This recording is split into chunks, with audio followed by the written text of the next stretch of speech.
Murph and Andy, proudly presented by Ramsey Subaru and BMW of Des Moines. Live and on demand across Iowa everywhere. From the Channel Seed Studios. This is Murph and Andy. Murph and Andy. Connected by Cellular Advantage. Let's do it. Welcome to Murph and Andy live on Iowa Everywhere alongside Andy Fales and Andrew Downs. I'm Keith Murphy, and I just think we look better today for those who are watching on YouTube. This is us Monday. Andy, we look like the wait staff at a restaurant. Thanks for that screen grab there with the mid-blink. That was on purpose. Yeah, were you baked too? You look a little high there. That was mid-blink, and you know it. What? We have to avoid two white shirts. Today, I picked out a blue shirt just for that reason. I'm not wearing a tie today. I'm reporting, so I'm happily not in news desk gear. You look good. You have like a pop of color there and everything. Vest out. It's cold. You outside today or inside? Outside. Okay, reporting outside. A Guest House Tavern and Oyster in West Des Moines sets the table for today's Murph and Andy Sports and more, including underrated dicks, Cyclones cruise, and backup underwear. All that plus Mr. Movie and the 80 Squared, Guest House Tavern, Northwoods inspired, Midwestern hospitality. High or low since the last show. Presented by Wealth Charter Retirement Planning and Tax. I'll go first here. First of all, Wealth Charter, the W-2 forms will be coming in the mail here very, very soon. Wealth Charter can not only handle your taxes and your business taxes, they can look through your whole portfolio, retirement accounts, all that kind of stuff. Streamline it, make sure your money is working as hard as it can for you. I'm going high, and I have figured out, I think, if not my favorite, my most useful Christmas present this year. Oh, I want to hear this. It is this. What is that? I'll show a whole picture if you got it. It is the Chuck It. Those of you who don't have dogs or big dogs that like to chase balls won't understand. But those of you who have a retriever or another dog that just loves to play fetch, this is your best friend. Why is this better than your arm? Well, because my arm is over 50 years old now, and it gets worn out. And I mean, I used to be able to throw the ball all day long, and you wouldn't feel it at all. You were fine. Now I go throw the tennis ball or the baseball for 15 minutes, for the dogs or with Eddie or whatever. And man, the next day I'm like, why does my arm hurt? And if you're throwing it like repeatedly for a retriever, you can feel like you have like arthritis the next day. You may even have arthritis the next day. But you need this Tommy John surgery. Man, I'm telling you, this thing, you can huck this ball so far and it doesn't hurt your arm. It is amazing. If you've got, like how far in the air? Like how many yards in the air? Like 70 yards in the air. Wow. Okay. I mean, you can wing the thing. It is, yes, you are still using your arm, Herky the cat. But I mean, you're barely using your arm, and the leverage it's just incredible. I mean, even if you don't have a dog, it's like fun to just see how far you can throw it with this thing. It takes a little bit of practice, but you have to kind of do a sidearm motion is best. But do you have some kind of NIL deal with this Chuck It product? No, my good friend Chris Gannon has a dog that just cannot get enough fetch. And I saw him, I don't know, I think his fiancée Samantha Mace, I think, posted it on Instagram, and he was throwing the ball for their dog with this Chuck It. I was like, what is that? He's like, oh yeah, it's a Chuck It. And I was like, I think I mean get one of those. I got one for Lewis for Christmas, and it's just genius. I was out with him earlier today, just throwing it as hard as you can, man. That thing just flies. But and my arm feels fine. Good. I'm going high too, and it's a moment of thanks here for Iowa Everywhere and all the people watching and listening, able to put together some of the numbers so far for our our startup podcast and views here. And we have already surpassed in views and downloads since we started in September 1 million. And that's fantastic. So we've had more than 1 million views and downloads. And we thank everybody for coming over and finding us and spreading the word and liking and subscribing. And it just keeps growing. And most of all, we thank Iowa Everywhere for giving us this platform. But that's a lot of people watching and listening. And it also makes me really appreciate and want to say thank you for believing that this would work, to the sponsors who mostly, many of them just took a step on our past, belief in our past, and blind faith. So that made me feel really good, and it gave me a real high. That is a real high. That whips the hell out of the chuck it. That's for sure. It's actually more than 1.1 million already. So that's great. That's great. And that's a lot of repeat customers, no doubt. And sure, but the good thing is that's what you want. And that's what, that's what sponsors want, certainly, is people that come back. And what we also have is a lot of people that listen for a long time or watch now for a long time. But, we're still working at it. There's no doubt. We're getting there. We flipped ourselves upside down, didn't we? Yes, we did. And it's fun to even think about how many more people we probably added after Monday's rectum segment. Yeah, that's the kind of thing that word gets out. It was quality programming. Like, these guys have the courage to talk about all the different things that got. Well, I didn't know that. So there are lists that the proctologist put out, stuff we shoved up our ass each year, and then like the ENTs put out their own list, stuff we shoved up our nose, stuff we shoved in our ears. So it's like AP and UPI polls back in the day, or coaches poll and AP. You have different lists here. You just get polls. All these reports, right? I mean, everybody's in their own world, and the shoved up your ass list may mean nothing to an ear, nose, and throat doctor, but they got their own list that the proctologists couldn't care less about. This is all why we passed 1 million. So thank you so much. Thank you to Iowa Everywhere, and thank you to our sponsors, and most of all, thank you to the people watching and listening. We really sincerely appreciate it. Interact on YouTube. Email Murph_Andy at iowaeverywhere.com. On X, Murph_Andy, all powered by Cellular Advantage, now with 32, I think it's 35 now. It's 35. Yeah, 35 locations. Central Iowa locations. Proud partner with U.S. Cellular since 1993. It may be 36 since we started the show. They keep growing there at the Cellular Advantage. Let's get the buzz on a Wednesday. The Buzz. Brought to you by Logier Heating and Cooling. Logier Heating and Cooling, proudly serving the Des Moines metro community for more than 115 years. Their trucks are busy right now. I've seen them out on the roads. 115 years. That's a company that is well established. They started with coal, community. I think. Evidently, coal and wood. Wow. Buzz today, number one, Tennessee men's basketball loses by 30 at Florida. So if ISU wins at Texas Tech Saturday, and that's not an easy place to play, Lubbock, but if Iowa State wins Saturday, Iowa State will move to either 2 or 1, somewhat depending on what happens with Auburn. And Iowa State has never been ranked higher than number 3 in the AP poll. So if the Cyclones win at Tech, they're going to have the highest ranking in school history. Yeah, I think they played a highlight from that. That was a beatdown. And Florida's a good team, but I mean, that's a beatdown for the number 1 team to take. Yeah, that's embarrassing to be number 1 and lose by 30. I think they played a highlight of that last night at Hilton Coliseum, and the crowd got to see that and react to it. I believe Auburn won last night. They were winning the last time I checked. They were rolling. But, I think 3 is a really good spot for Iowa State, or was a good spot for them to stay in, because that's obviously as high as they've ever been. But you don't have that number 1 or 2 target on your back. I mean, you've got a number 3 target, but, still.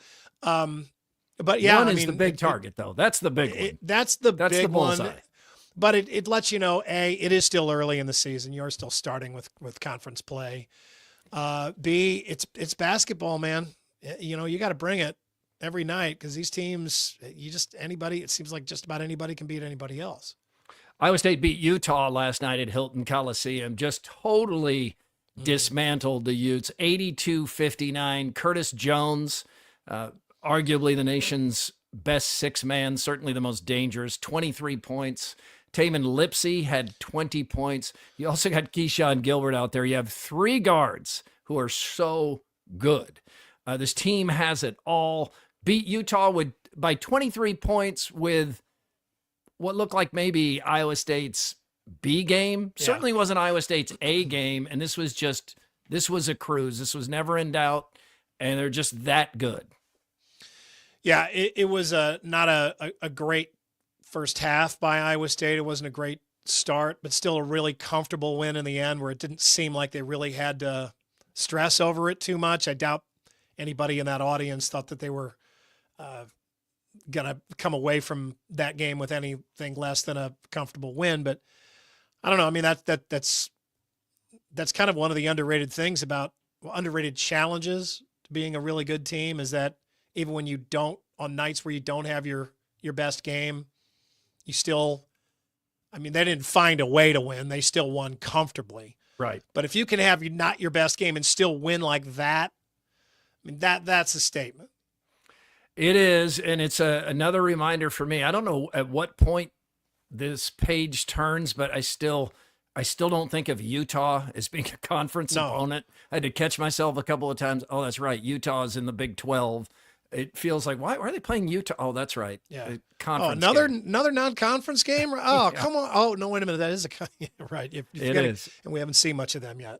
Video thanks, Mark Freund, WHO 13. Iowa comes from 15 down to eventually beat Nebraska by 10 in overtime. This game looked lost and over. You could hear Hawkeye fans feeling like, just shut this season down. What is going on here? This is bad. And then that's just a good save to come back and win this game. It was another apathetic crowd at Carver Hawkeye Arena. The students are out, but the arena was half full at most for a Tuesday night 7 p.m. game against Nebraska. So this was a tough spot for Iowa, and it felt like they had to win it, and they found a way. Yeah, I mean, as I was following this game and working last night, I thought they had this put away. There were 6 seconds left. Iowa was up. And then just a crazy final 6 seconds of the game, or regulation, sends it to overtime, and then Iowa wins pretty comfortably. But, I mean, how you feel now, Andrew? I mean, this is, this is what we're talking about, why you take a breath and wait before you go jump off the bridge if you're a Hawkeye fan over the loss at Wisconsin the other night. I mean, this is a really good Nebraska team. I mean, they've had a really good start to this season. Just beat UCLA. Just beat a ranked UCLA team. Beat Creighton. One of their losses is to St. Mary's, which we know is a good basketball program. And I think Michigan State's the other one. And now Iowa, of course. But I mean, this is a good Nebraska team against Fred Hoiberg, who wants to go there and beat the Hawkeyes. Really you want to beat Nebraska in anything you play them in. Oh, absolutely. So that everybody feels a whole lot better today, right? Yeah, and really glad to see the fight out of this team. I mean, it really felt like it certainly felt like the fan base had kind of thrown in the towel. There was all this analysis of Fran McCaffrey and what, how fiery is he? How much, does he have a foot out the door? And a lot of that talk's going to go away, at least for a game. I think what we know though is the Iowa basketball fan base is just on the brink, right? And it takes is a half, like they saw the first half last night, for a lot of people to start bringing up those larger legacy questions and state of the program and all of that. And that's not going to go away anytime soon. I mean, it's going to take several wins. That's just where this program is right now, and it's a tough spot to be. But it was great to see the fight, great to see them come back last night, and a big kind of stretch here with Indiana. That's a winnable game. You go out west and play UCLA and USC. You can't. This season can get away from them very quickly. this team is so inconsistent. Peyton Sandfort so inconsistent that it feels like it's a slippery slope and it could all fall apart. But happy to see them come back and get that win last night. It was a good answer because they got pantsed Friday night. I mean, that was embarrassing. 116 points by Wisconsin, 21 threes.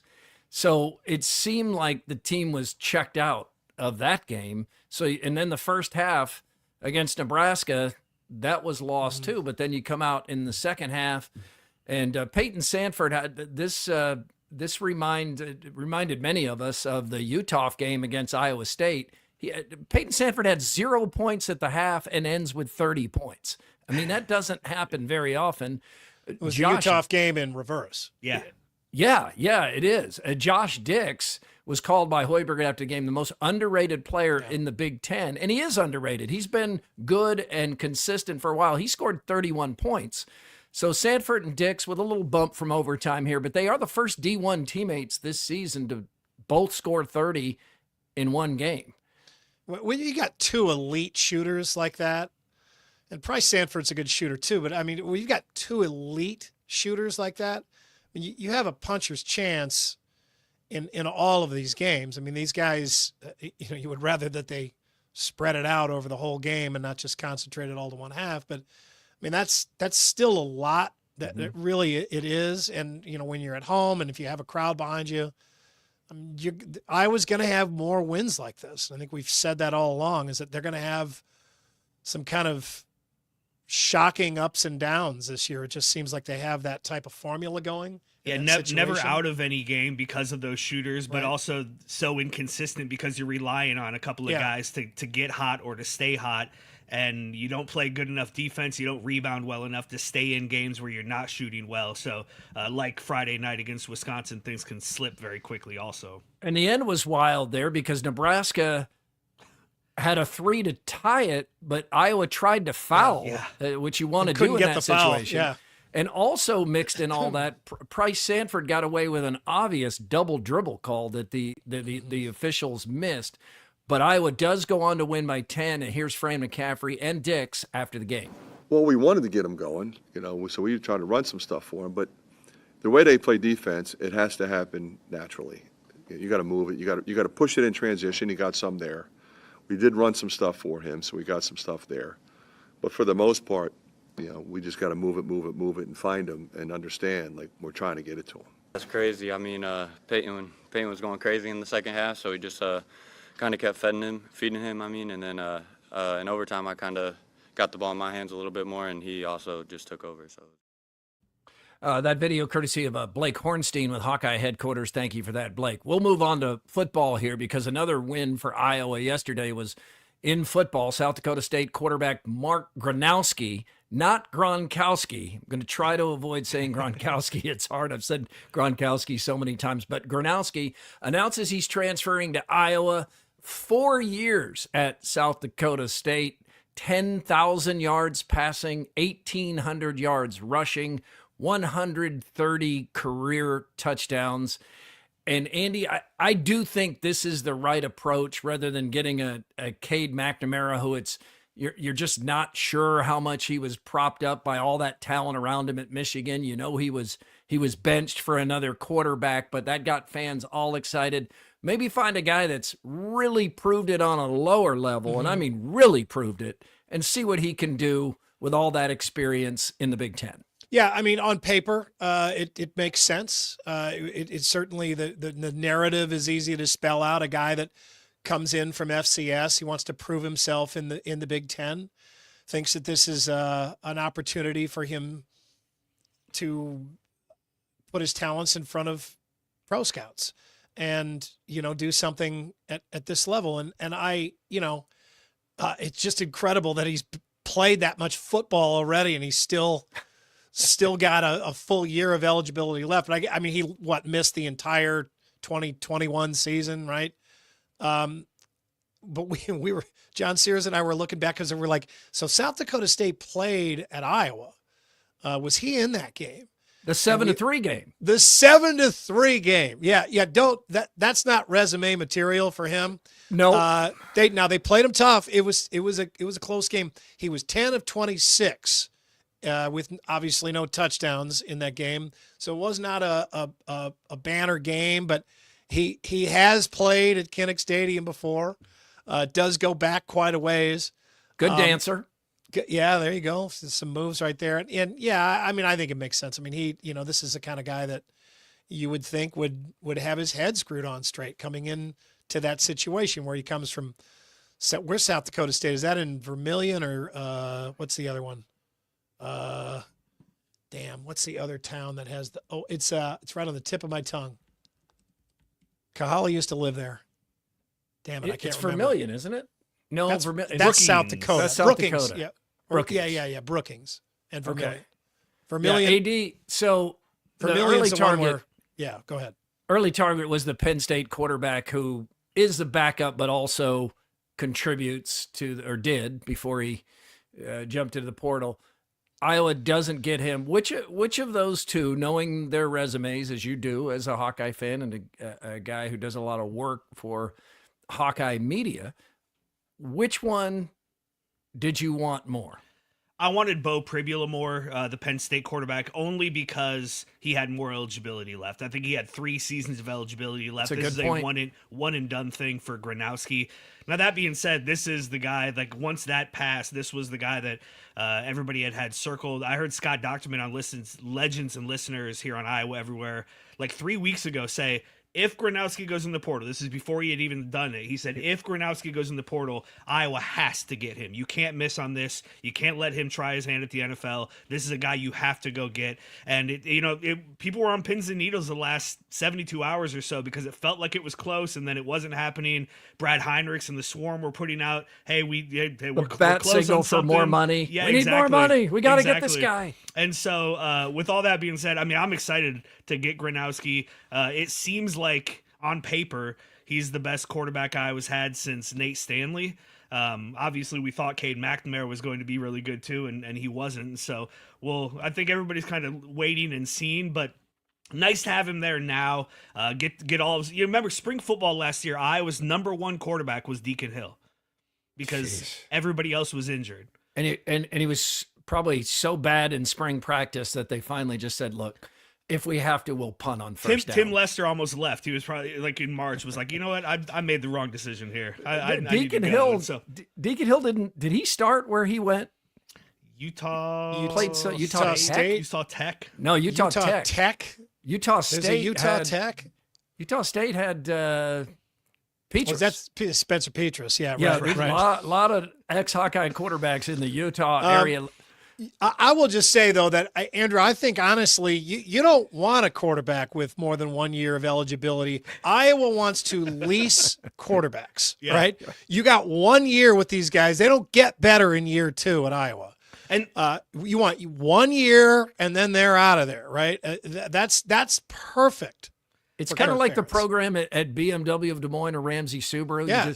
Instead of leasing a car, you lease a quarterback. Lease a quarterback, and before he gets too many miles on him at Iowa or starts going downhill, as quarterbacks always seem to there, you move him on and you bring in a newer model. More expensive than a new car, though. Who will Iowa's quarterback be next season? Let's get to the quickie poll from WCI Pools and Spas in Ames and Urbandale. Yeah, who's Iowa's QB1 next season? Is it Brendan Sullivan, Hank Brown, the Auburn transfer, Jackson Stratton, who we saw a few games this year, or is it Mark Gronowski, the new transfer from South Dakota So State? this poll tells me that Deacon Hill is out of eligibility.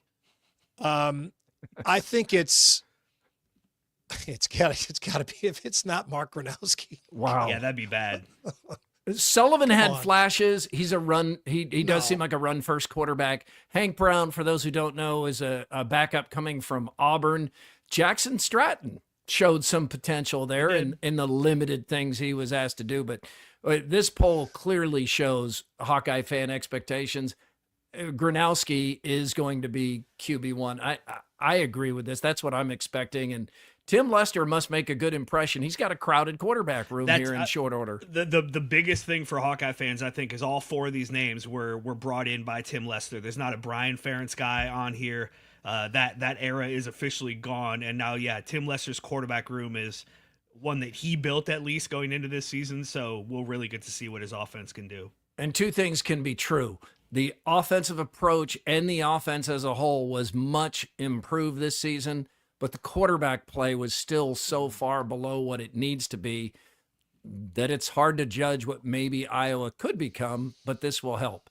Based on geotagging, which is a way of tracking social media posts, Notre Dame has by far the most rooting interest of the remaining college football teams in the playoff. 40 states backing Notre Dame. Texas, Ohio State, and Penn State all have pockets of support and all kind of in their geographic area. Andy, that surprise you at all that Notre Dame has that much support, or just the national brand? No. Some of these other ones make me kind of laugh, though. Michigan is in for Penn State just because they know it's the worst for Ohio State. Alabama, Mississippi, and Georgia are in for Texas. SEC. You'd think being SEC, but Louisiana, Arkansas, Oklahoma are not. They hate Texas. The bordering states. Yeah. I mean, look, Notre Dame has been the Catholic school all along. I mean, if you're Catholic, and there's so many American Catholics, that's been the school. And there's a really good Rudy deleted scene that you can find on YouTube, where Rudy's dad, I don't know, they're at dinner, and Rudy's dad, they're at dinner at like a Catholic fish fry or something, and Rudy's dad, Ned Beatty, is explaining to, I guess it was Rudy's girlfriend at the time, that dumped him for his brother. That's a tough one. Yeah, it was really tough. He's explaining to her why their family and all the other Catholic families in America care so much about Notre Dame, and it's well told. It makes a lot of sense. And it's just a fun deleted scene that I don't understand why they took that out of that movie. Don't you hate that? You see like this great deleted scene, you're like, what? Why couldn't this have made the movie? Especially movies made back in the 80s and 90s, which were all nice and short anyway. I know. The one that drove me the most crazy is is it Rafe? Whatever the guy is that's kicked off of Hoosiers off the team, and then he's just magically back on the team. Yeah, that's why Buddy. did they cut that? They cut the scene where he has the conversation with watch that deleted scene from Rudy. Explains it well. Yeah, the national TV every week helps as well. It's Penn State, Notre Dame. That is Thursday night, tomorrow night, as we're live here today. It's the Orange Bowl. Notre Dame is favored by 1.5. But now we're getting those matchups where it's not 10, 14, 15 points. Notre Dame is a 1.5 point favorite. The FCS championship game Monday night had high ratings. No Monday Night Football, no bowl game. Highest rated championship game in at least 5 years for the FCS. North Dakota State, Andy's old nemesis, wins its 10th title since 2011. That's incredible. It really is. That's and it's awesome. And I mean, they have switched coaches. This wasn't a matter of them just having one magical coach. They've lost a whole bunch of great coaches who've been hired away by bigger programs, and they just keep getting it done. And that's real competitive football. And we've certainly seen a bunch of NFL players come out of that league, and good for them. I mean, I know I know firsthand the fans up there are very passionate and really enjoying that. Yeah, Cam Miller, the quarterback from Solon, Iowa, and the head coach, Tim Polasek, was an offensive line coach for Iowa for a few years. So, AD, what's the Hawkeye buzz on Polasek here? Is Kirk Ferentz will be 70 as he coaches next season. So most Hawkeye fans have some kind of, list of names in their head as possible successors to Kirk Ferentz. And I think we're finally moving away from the pipe dream that was never going to happen, Bob Stoops. So Hawkeye fans, is Polasek, now he's won a national championship, is that a name you see? Yeah, definitely. That's a name. A lot of Hawkeye fans love LeVar Woods, who's the special teams coordinator. Sure. And then a lot of them are saying, hey, we're a Big Ten program. This is big boy football. You don't just go get somebody who you like or who was in the program before. You don't hire or elevate a special teams coordinator. Go get Nick Saban. Yeah, get Saban out of retirement. Go out and pay $10 million to somebody and go get a big named head coach out of another Power 4 program. Look what North Carolina did. North Carolina got Bill Belichick to maybe coach the Tar Heels. Andy, an interesting development here, though. Several NFL teams are expressing interest in Belichick, including the Raiders, which now has a part owner in Tom Brady. Now, Belichick, if he goes to an NFL team right now, North Carolina or Belichick would owe North Carolina $10 million. But after June 1st, it changes to $1 million, which is a drop in the bucket for some of these NFL franchises. So if there's an NFL team out there in a few weeks that still doesn't have a coach, I would start to think, are they waiting for June 1st?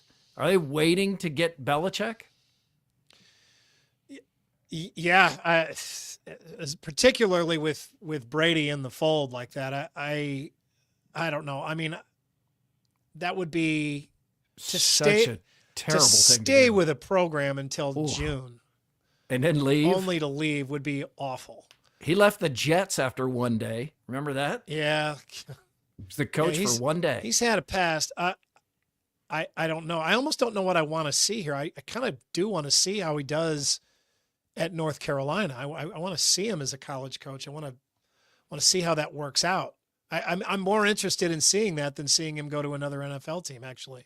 Yeah, it is. It's different. You know, it's no longer spotting Bill Belichick at Applebee's trying to get a recruit to come to Chapel Hill. Now it's so transactional with money.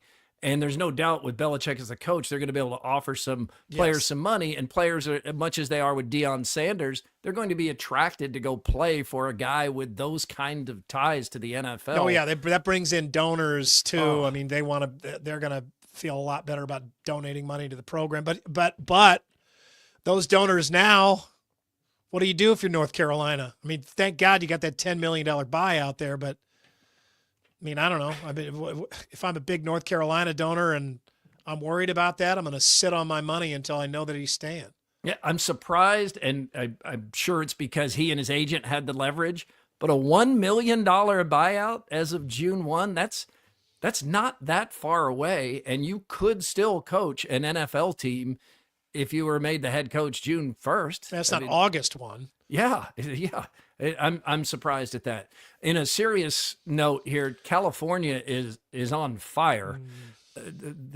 These fires and some of the videos and photos coming out of here, I got like stuck for a half hour today. I couldn't stop. It looks like a movie scene. You just can't believe this is going on right now, and we're so insulated from it. It almost doesn't seem real. Yeah, I mean, this isn't out in a national forest either. It's around populated areas, as you can see by these palm trees here. But yeah, I know it's just awful that state just rose. Those western states, I mean, all of them really, they don't have any water, and you know everything's dry, and one little spark, the wind kicks up and it's everywhere. Yeah, just all those homes along the coast. Yeah. It's truly shocking, and in a far different area of the country, far different weather. Atlanta in Georgia projected to get 4 inches of snow Friday, and this is also why there's been talk in Texas. Would they have to delay the Cotton Bowl, which is indoors, but they're so concerned about travel in Texas where they don't get a lot of snow. But last I heard, and I don't think anything's changed, the Cotton Bowl is saying they expect the kickoff to still be as scheduled Friday night. So strange to see all of these states south of us dealing with all this winter, and yet we barely have anything on the ground. You know, my brother and all of my friends down in St. Louis have been off. They've been out of school all week and, off of work because they got 7 inches of snow. And, Kansas City got, I don't know, 9 or 10 inches. They've been all shut down. And I was like, when is the last time we got that much snow? And Ed was like, last year. Remember that? We were like, oh, yeah. So we started looking at those numbers. We got from like January 8th to January 18th, a period of 10 days last year, we got 24 inches of snow. And we've forgotten about that. I mean, we had 2 feet of snow. Yeah. I mean, go back and look at your iPhone pics. I'm sure you got plenty. I probably got photos of Jenny shoveling the snow. Yeah, right. Yeah, exactly. You were watching from your easy chair there. But I mean, we just don't have any, and everybody else is dealing with the stuff that we normally get. Confluence is the official beer of Murph and Andy. Confluence, where good things come together. You can hear that beer being poured. Andy, something in the works here with Confluence. We'll probably be announcing soon, right? Yeah, we are working on something new with John Martin and company over at Confluence. I'm going to talk to those guys tomorrow. Look out. And we got something cooking. Over in the tap room. Okay. Yeah. All right. Let's get some more on a Wednesday. But wait, there's more from Either Or Eatery and Patio. So I know what you're thinking, Andy. Could I have gone to Either Or again since the show Monday? Yep. Went again. There's Colin looking about 5'8" in this photo, which I don't understand if you're watching on YouTube because he's much taller than me. That's Connor Ferguson from Cyclone Fanatic and Motorsports, really good reporter, nice guy. And Josh Betts from Josh Betts Sports. He's there on the right. Met these guys for lunch, and I said, I know a spot. I know a good spot. So we went over to Either Or. Is it wrong to wear a Cooney sweatshirt into Either Or? It's the same look you had in that shot down at Hessen House that Hassel went crazy on. Oh, yeah. Eyes are a little too at close. Lunch again, Keith. No, Good that's job. the half blink like you started the show with here. But we had... Yeah, but this is your shot. Well, I know. I didn't think it was bad. You curated this shot. I know, but I didn't think it looked terrible. But anyway, we got the lunch specials, which is a sandwich and 2 sides, and it was great. Well, that's nice. We enjoyed it.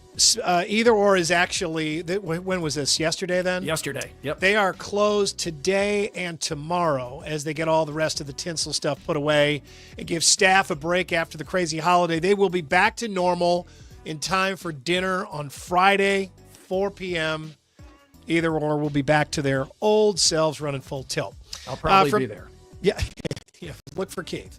From SWNS Digital, a new survey says nearly half of Americans carry backup underwear with them in case of an emergency. Really? Yeah, I guess women would carry it in their purse. Where would men put that? Like in their drawer of their desk at work or in their glove compartment? Now I got have that Murph. I do. I got a satchel. I don't have any underwear in there. I will say I do not carry backup underwear. Although, look, when you need it, you need it. True. I've gone commando before because I didn't have backup underwear. Because that's all you can do, right? I mean, if everything goes wrong, you just have to throw those away.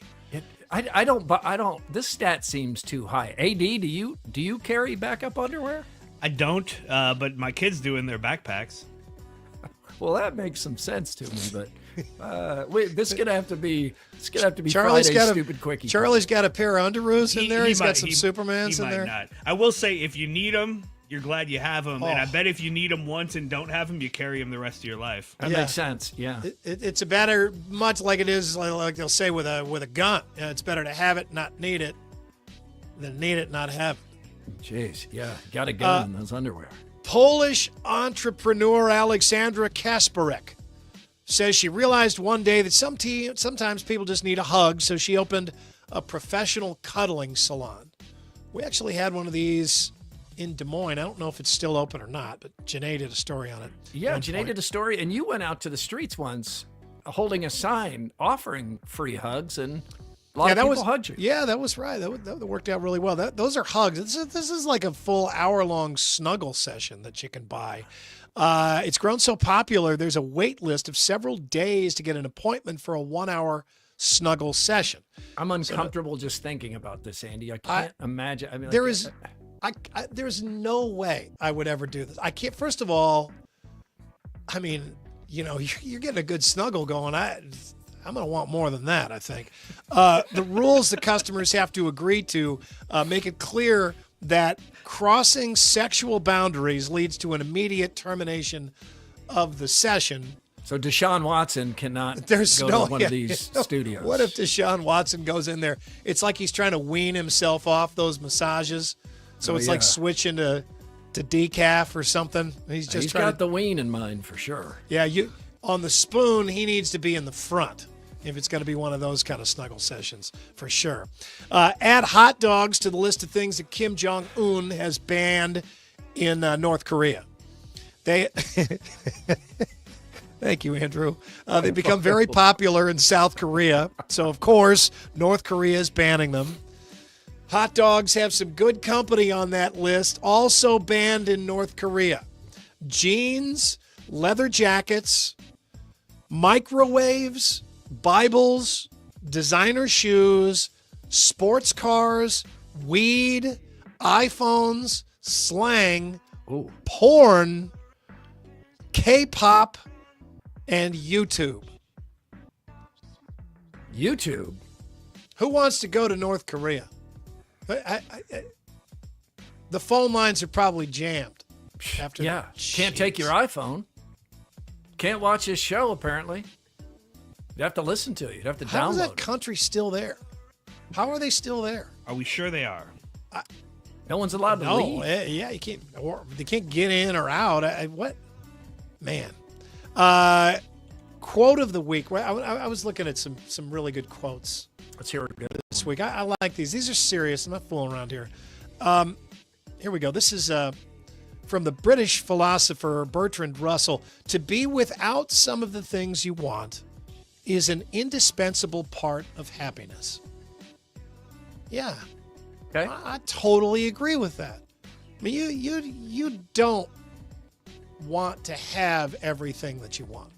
You truly don't. It sounds like, mind games that you're playing with yourself, to talk yourself into, just being happy with what you got and not wanting for stuff. But seriously, if there's not something out there that you're really wishing that you still had, I imagine that is going to take out a lot of life's inspiration.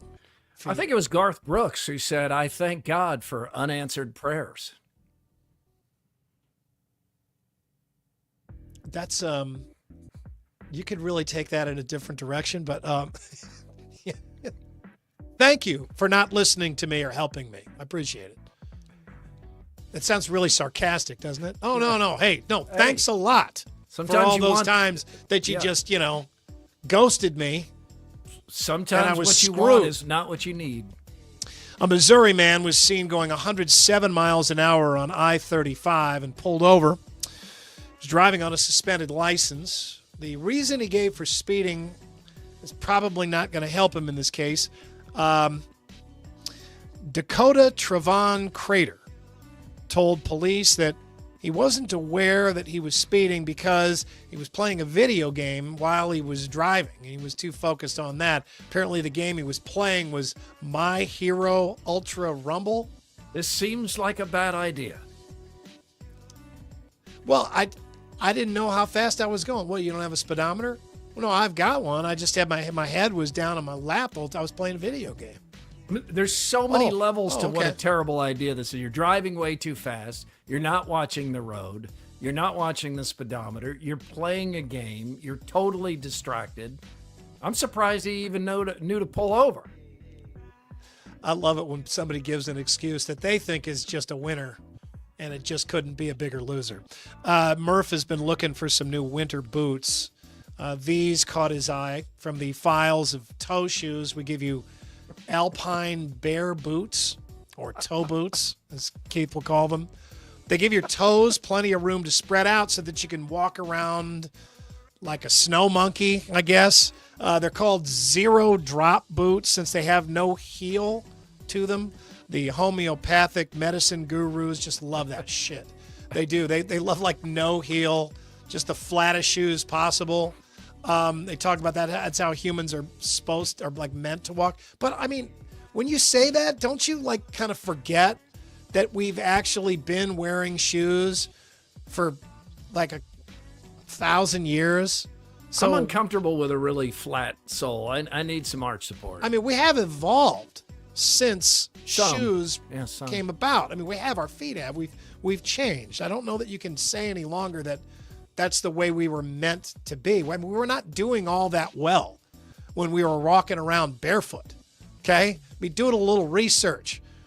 And when we were barefoot, the life expectancy was like 20 years. We were running up tree, like living in trees to stay away from all the lions that wanted to eat us. So these shoes, apparently though, they can do a lot for your feet. Here's a shot of what they do for your feet. This is for the hobbit in your life, I guess. This bottom foot, I guess, apparently is much healthier than the top foot with the bunion. But the bottom foot, I mean, what's going on with that big toe there? That's a little bit of a monkey foot. That's a monkey foot. That big toe is on its way to becoming an opposable foot thumb, isn't it? I mean, it's you about put a to stack start. of quarters between the second toe and the big toe. It's about to curl under and become a foot thumb, because of those boots. All right, let's finish with a game of Who's the Asshole. Let's do it. Reads like this. This is a woman, 26 years old. So my boyfriend, he's 28, and I have been dating for about 3 years. Things have been good, but I've been clear that I'm not ready for marriage just yet. Well, a few weeks ago, we went to a big party hosted by his family for his dad's 60th birthday. I noticed that he was acting a little nervous, but I didn't think much of it. So during the event, he got everyone's attention, got down on one knee, and proposed to me in front of all his friends and family. Okay. I was completely caught off guard, and I panicked. Now, I have heard stories about how rejecting someone in public can humiliate them, and I really didn't want to do that to him. So I said, yes, I will marry you in the moment. Everyone cheered, and he looked happy. I felt horrible for misleading him. I explained that, so after the party, on the car ride home, I explained that while I love him, I am not ready to get married yet, and that I only said yes to avoid embarrassing him in front of everyone. Well, he got really upset and said I'd humiliated him even more because now he has to go back and tell everybody that we aren't actually engaged. He said I should have just said no at the party. If that's how I felt, I feel terrible that I've hurt him and put him in this position, but I also feel like he put me on the spot in front of everyone. We've yet to tell his family or anyone. They keep calling and texting to give their congrats, which is upsetting him even more. So, am I the asshole? Should I have said no in public, or was I right to spare him the embarrassment in the moment? Who's the a-hole here? Is it her? Is it she, or is it he?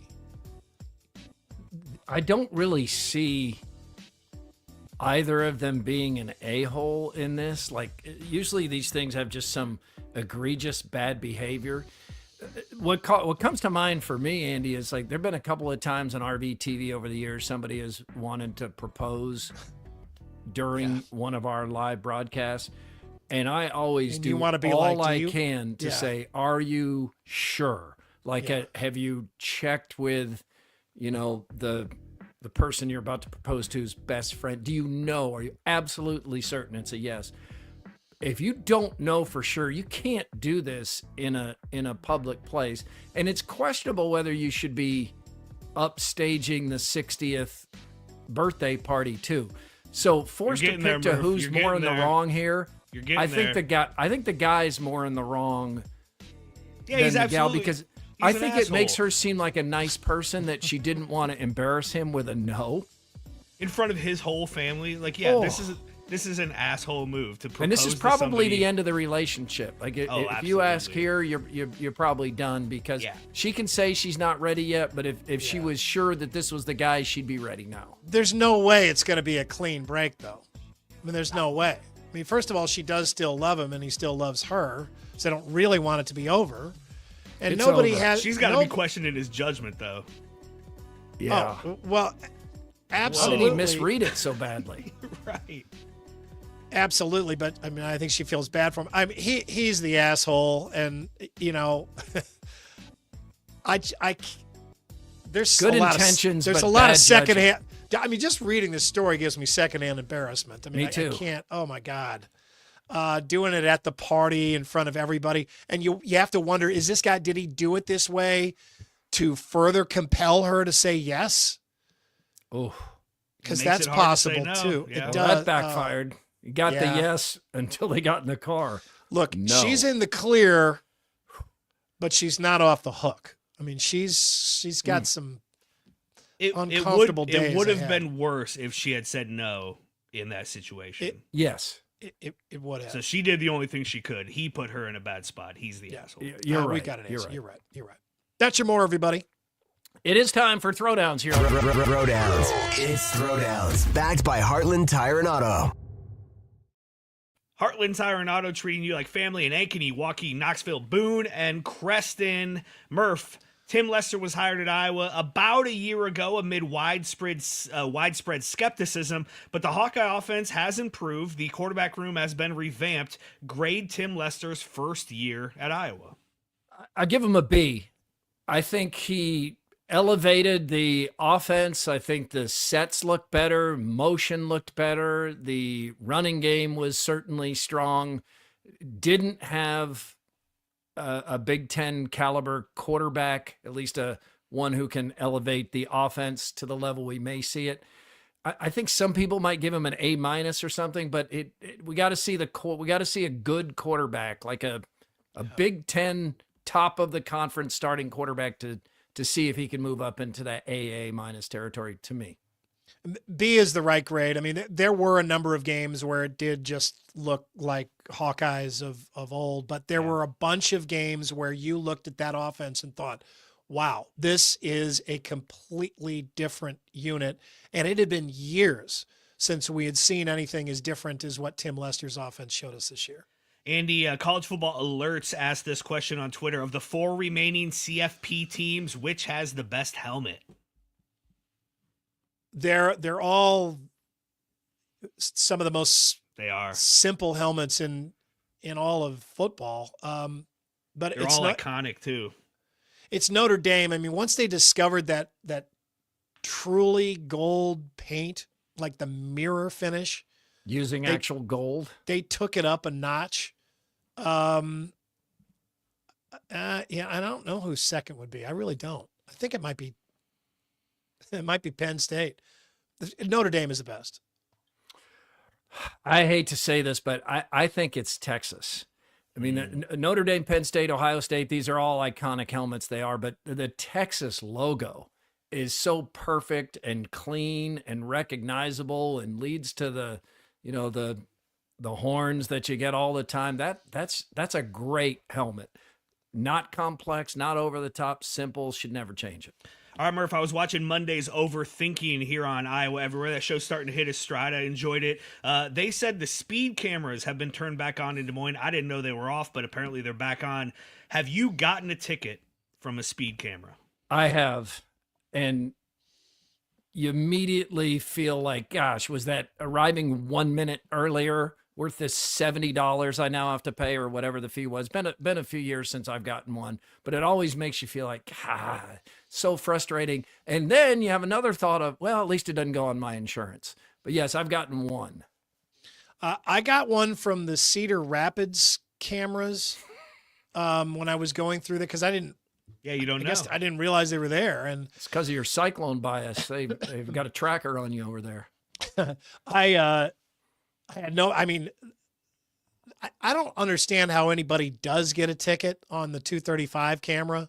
I mean, all of the traffic just immediately slows down to 60 miles an hour when you get there. It's almost like there's no way you can make it through there going faster than, going 70 miles or 71 miles an hour is how fast you have to go there. I like that speed camera. I hate the red light cameras. I think those do more harm than good. I like that speed camera. You don't need to drive 71 miles an hour through there. You got plenty of fair warning. Everybody knows about it. And the only people you get are probably the out of towners who are wondering, now, should I go ahead and pay this or should I just take a risk and, assume that I'm never going to be back in Des Moines, Iowa again in my life? All right, that's Throwdowns. All right. Thank you. Ladies and gentlemen, it is time for Mike Woody, Mr. Movie. It's time to go to the movies with Mr. Movie, Mike Woody, presented by P&P Small Engines. Yes, P&P Small Engines since 1976. P&P has been serving the needs of Central Iowa homeowner and lawn care professionals. New year, new power tools. Happy New Year, Mr. Movie. Happy New Year to you guys. It's been a while. You know what? This is the best you've looked on camera. We can hear you well. This is like a new Mr. Movie. Oh, really? Because I don't have the microphone plugged in. Well, you sound good.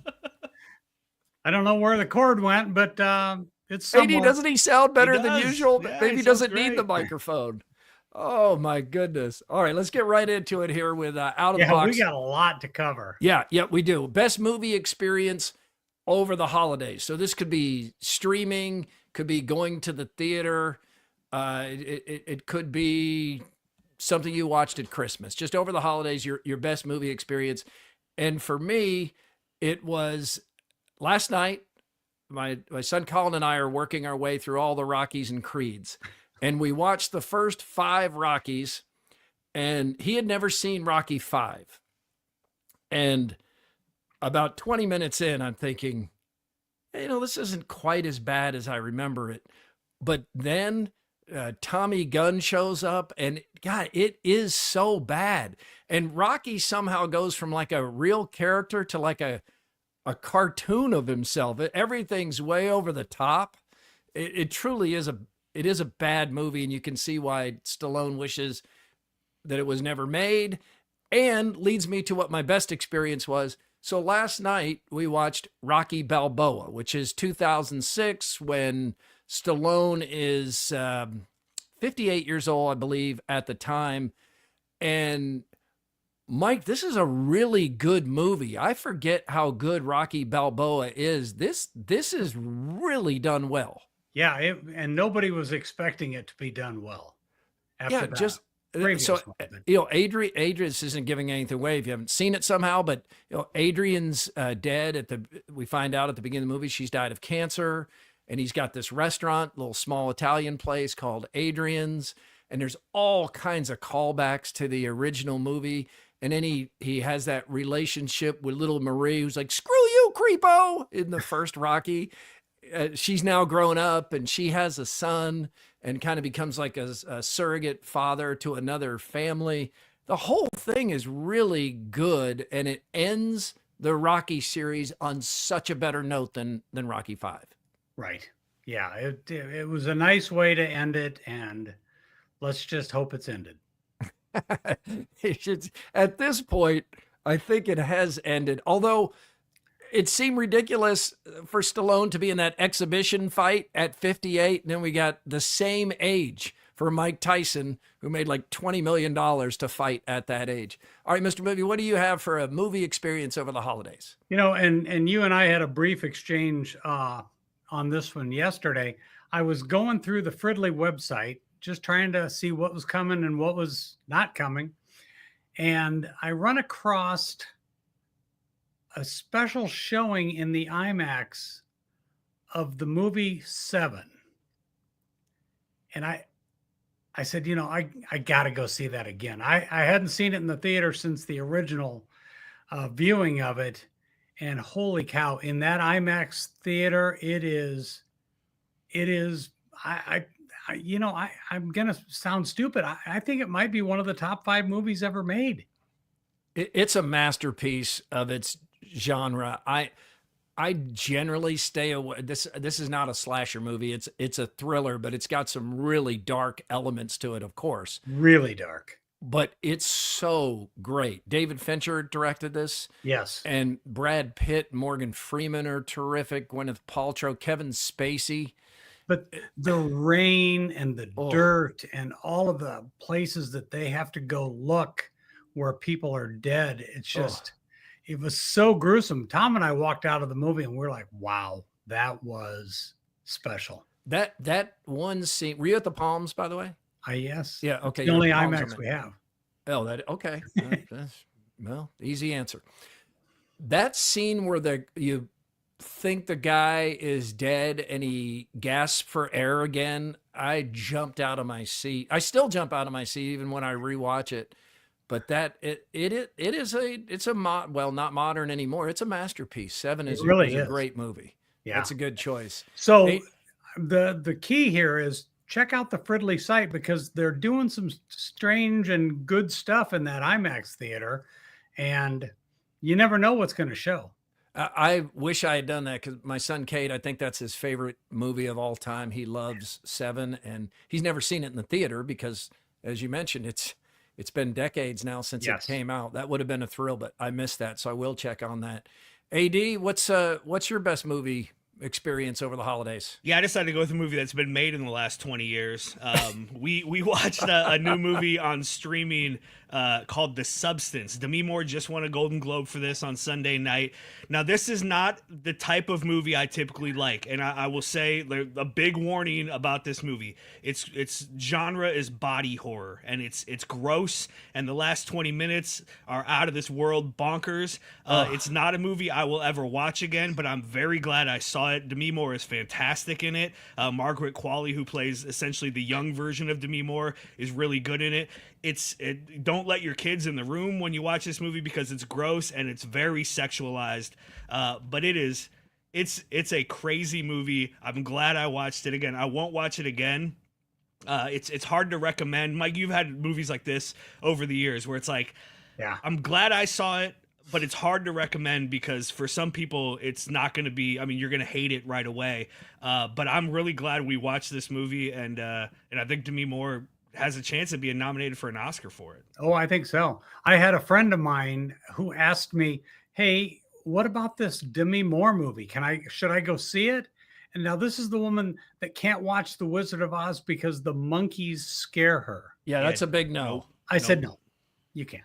I haven't seen this based on your review a couple of months ago, and you sounded a lot like AD just did. You're describing just what all of those things that made it a hard R. I just feel like I'm going to be so uncomfortable if I watch this. You will be. And I wouldn't have watched it, but my wife really wanted to see it, so we watched it again. She liked it. I liked it. I'm glad I watched it.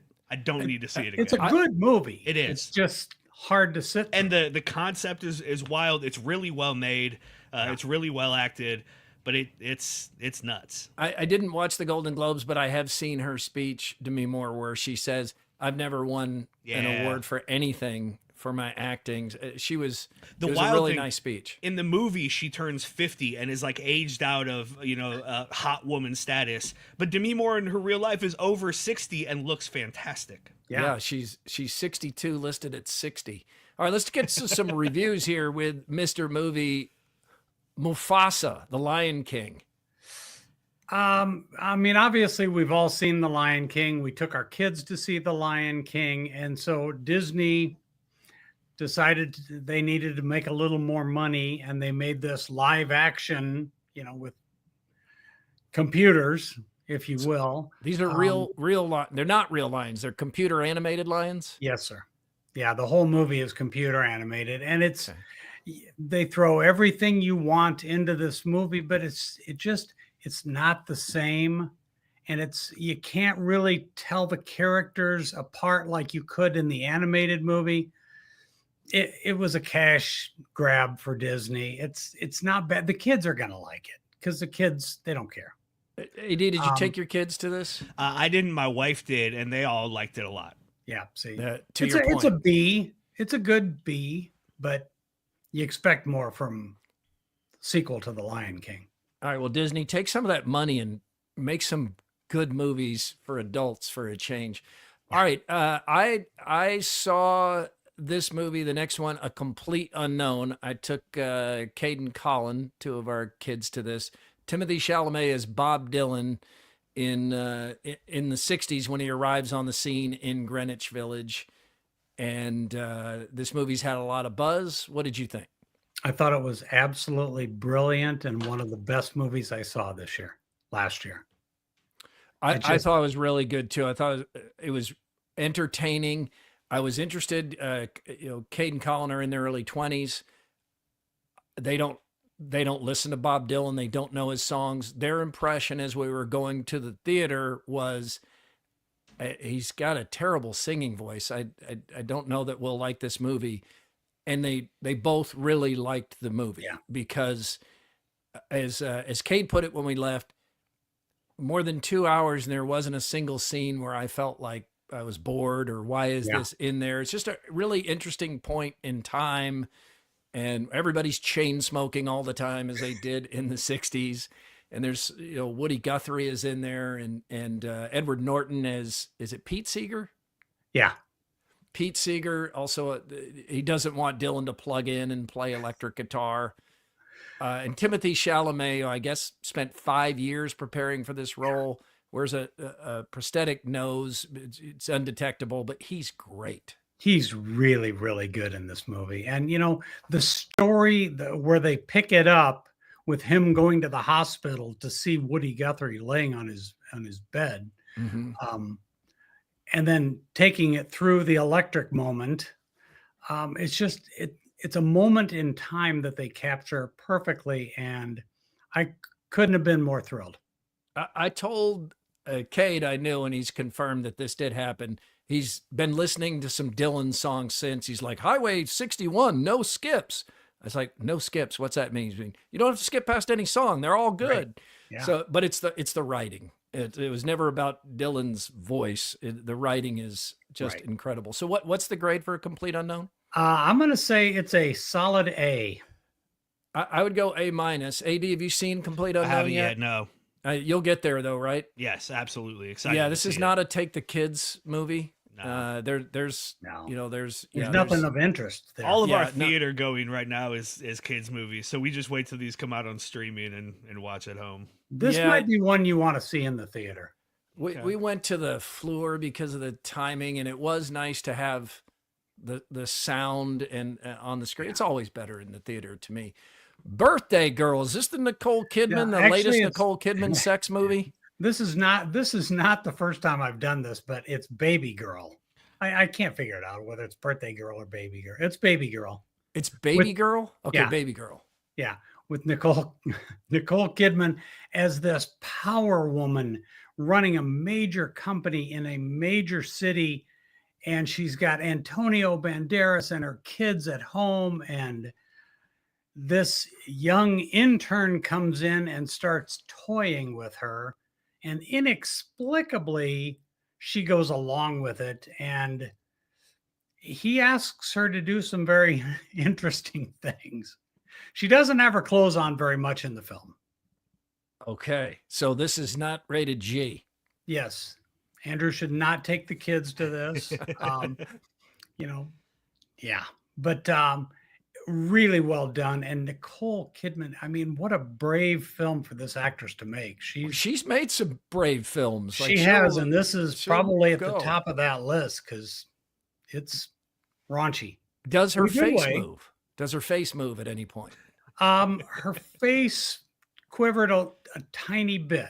She needs to lighten up on the Botox and whatever else she's doing herself. I wasn't spending a lot of time watching her face. Jeez, Mr. Movie, come on. This is a family show. All right, the next, what was it? What's the grade for this? A minus. A minus and a hard R. Yeah. Right? All right. There's at least two of those. How do you pronounce this? Nosferatu?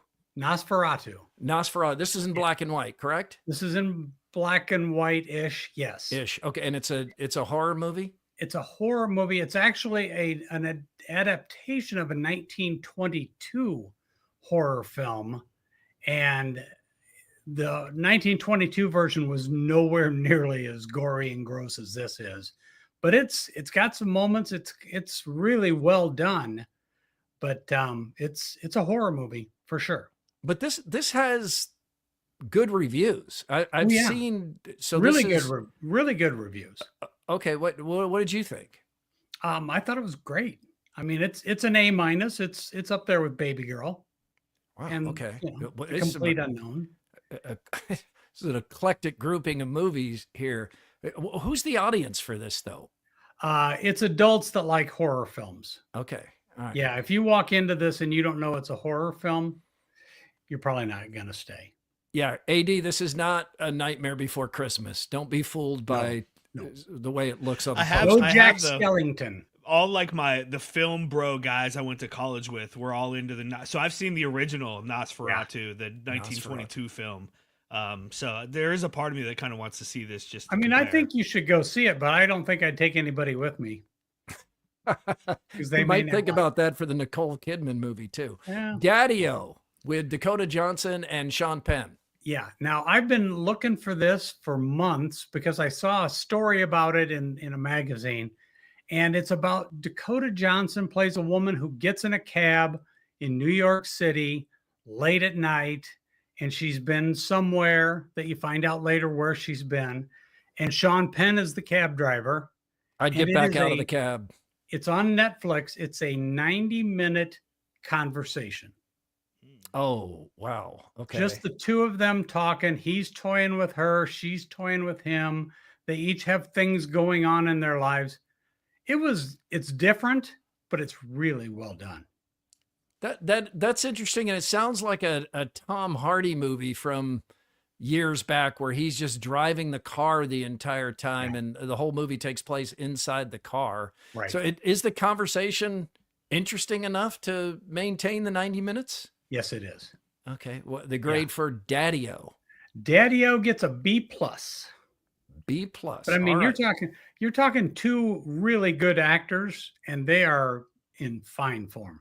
Well, we can tell we're approaching award season here because there's a lot of quality running through this, and we're catching up with a bunch of movies here. Carry On, of the movies we've listed, other than 7, this is probably the movie that most of our audience has seen, with Taron Egerton from The Kingsman, Secret Service. He played Elton John, and this has been described as a airport security diehard. Yes, exactly. But really well done. I mean, it's action, it's humor, it's fun. It's not the serious films that we've talked about here, but that doesn't mean it's not entertaining, because it was very entertaining. Sue and I watched it about a month ago. I thought Jason Bateman was really good in this. Kind of creepy. Creepy. He's good in just about anything. I didn't like this as much as I thought I was going to. I think I fell into the trap of expectations. Same. And I had just done my annual Die Hard watching, and I just thought this was going to have more action in it. It's a lot. It's really not an action thriller. It's more of a talking through earpieces movie. Yeah, it gets there towards the end. It does. There's a great car scene that's bananas. But if you're expecting Die Hard, it's the first hour is just slow. And again, I like the Jason Bateman. If it had been described to me as like a suspense or a thriller, right? Like a movie, a psychological thriller, I think I would have enjoyed it a lot more. Nothing happens in the first hour of this movie. And you're just like, literally, my wife and I were like, should we keep watching this? Again, it's well done. We aren't upset we watched it, but set your expectations correctly when you go into it. But Edgerton does such a nice job. He's a really talented actor, and he can play any kind of role you need. Yeah, he was Eddie the Eagle in that movie about the ski jumper. He was good in that as well. So I would be I think I'd be, and again, expectations probably did me in, but I'm probably about a B- with this. But where are you? I'm a B+. So I'm just a little higher than you are, but we're in that range. Okay. Next week, The Last Showgirl with Pamela Anderson. Playing at the Fleur, probably playing at the Palms as well. But she's been beating the talk shows. She wants an Oscar nomination for this. I don't see her getting that, but you never know. And Better Man, I saw the preview for this, and this looks bananas. Well, no, that's going to be a bad pun. It's like a musical with chimps or monkeys singing or something. I don't get it.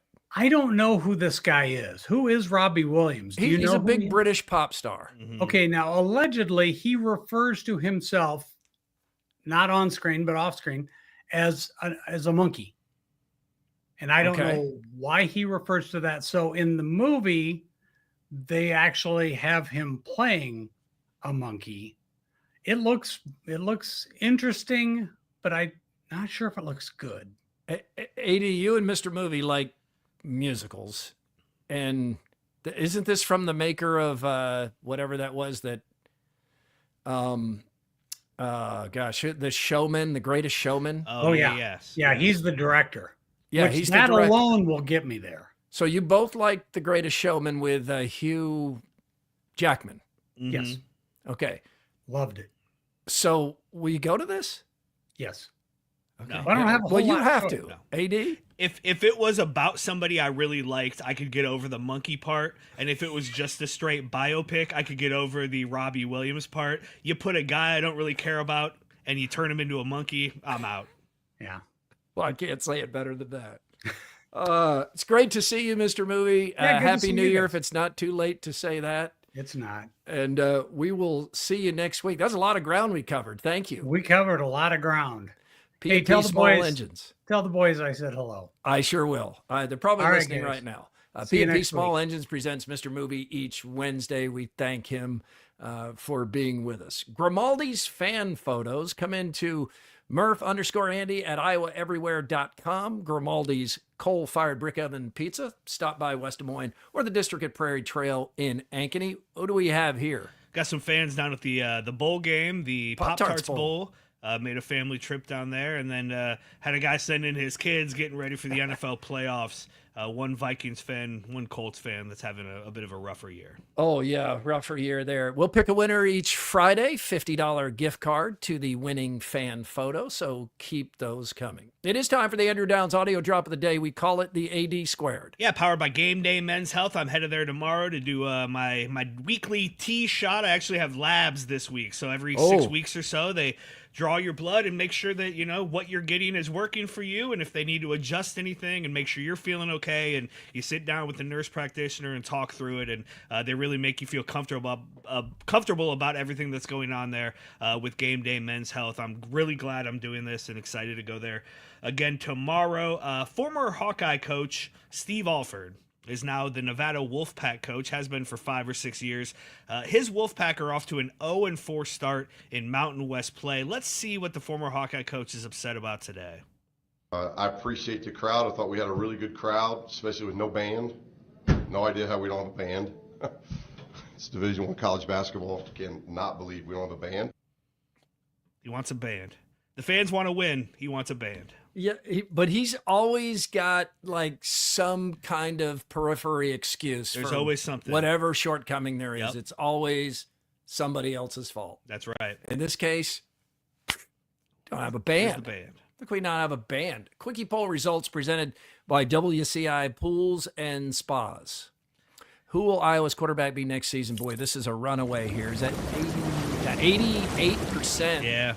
Say it's Gronowski. AD, do you think Sullivan, Brown, or Stratton do you think any one of them leaves, or they all stay and we got this quarterback room? I think if anybody leaves, it's Sullivan, although that's a tough place to be. He's got 1 year of eligibility left, and you know, he has said, even after Hank Brown came, he has said he plans to stay. He wants to compete for this job. I think there will be a competition. The toughest thing about Sullivan, I like the way he played for the most part. There's no way he stays healthy for 12 games the way he plays. And so I think if anybody leaves, it'll be him. I really don't expect any of these guys to leave, though. If Iowa has learned anything over the last few years, you need more than one quarterback who's capable of starting. So if you're Brendan Sullivan, I think I heard Chad Leisicle put it this way.